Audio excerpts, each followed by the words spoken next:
So I'm working out the line and position of the teeth here, and I've just cut out a small slither of the skull so that I can drop those teeth down just a little bit more, so they're sitting more like in the position I want them to be. Whilst I've got his head disassembled like this as well, I'm going to work out the internal structure of his mouth and tongue and that sort of stuff before the final assembly of it. But before I do that, I want to make up a new set of eyes for him. This is basically the same sort of technique that I covered in episode 2, and I'll leave a link in the description for you if you want to check out that episode.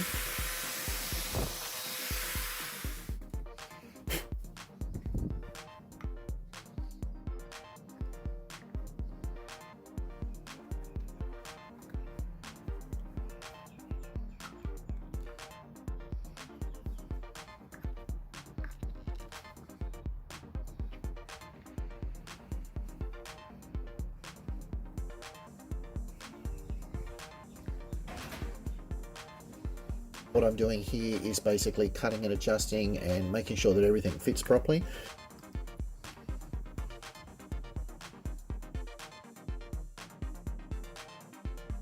And you can see here the eyes aren't sitting flush to the eyelids like I'd like them to, so there's going to be a lot of adjusting to get everything looking just right.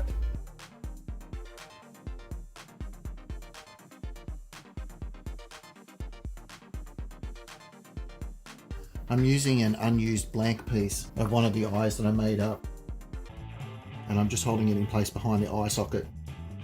Now that they've been cut back to accommodate the eyepieces that I've made, it's left the eyelid sections a little bit rough. So I'm just backfilling it with some silicone and pressing that blank and holding it in place, letting it dry and then recutting it so that it produces a nice fresh eyelid sort of shape.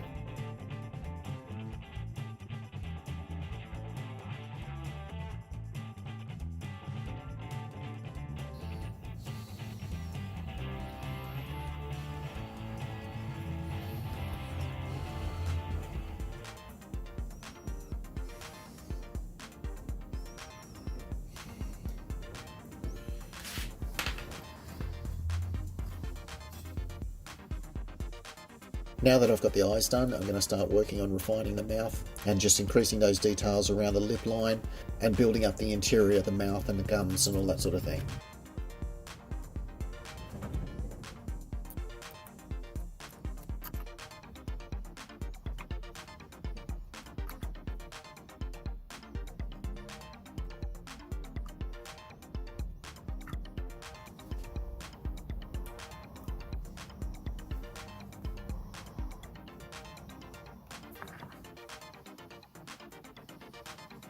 This is a piece I've made up that I'm going to be using for the tongue.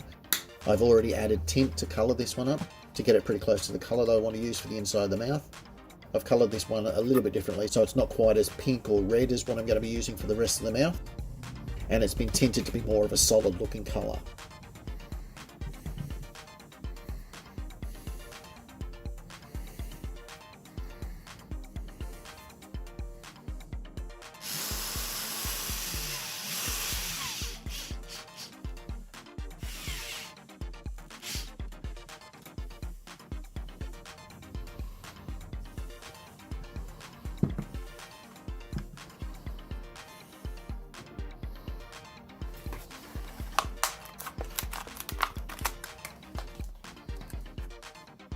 Unlike the tongue, what I'm using here is the clear silicone.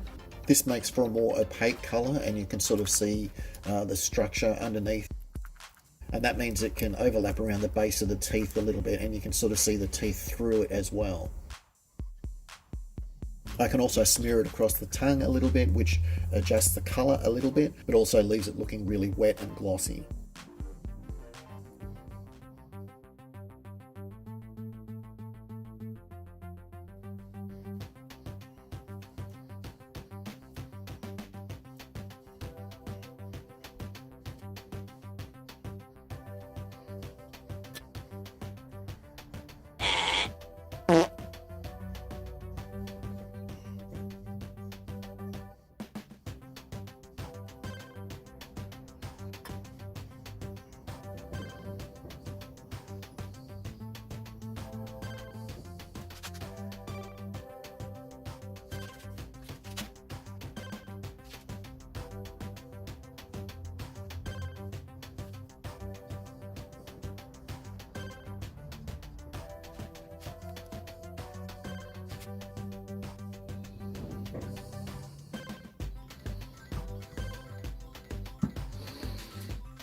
Just attaching the second ear whilst that mouth area is drying.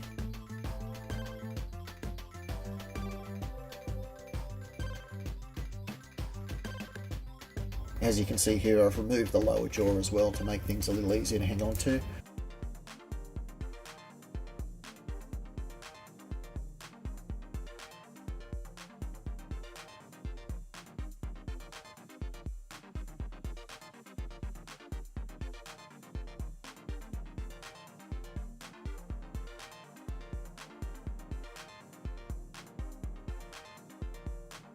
And whilst everything's curing up, I'm going to work on the inside part of the mouth of the jaw as well.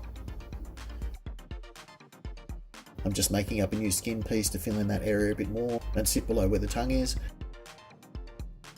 And then I'm just repeating that same technique that I used for the upper part of the mouth.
Now that they've dried off, I'm just going to sort of do a bit of a fit up and make sure that it's sort of sitting in place.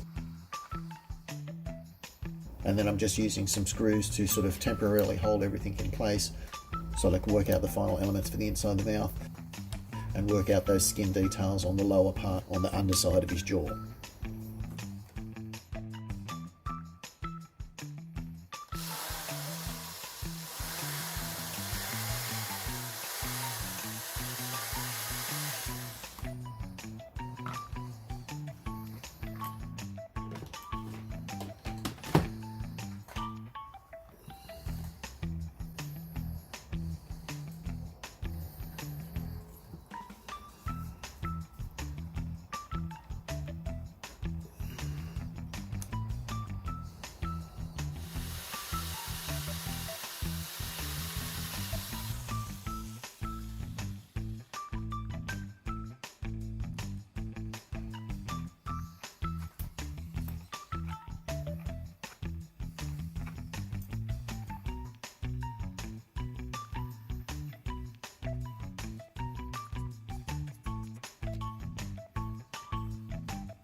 So now that I've got those mouth and eye details sorted out, I think he's really starting to come to life and he's showing a lot of potential there.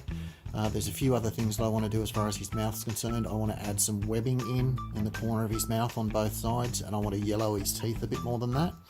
Once that's done, I can finalise the rejoining of his jaw and then start working out those sort of side jowl sort of pieces that run along on the underside of his jaw, and work out the bony elements that come off the side of his face as well. So a little bit more drying time for this guy now. I'm pretty pleased with the way it's going so far.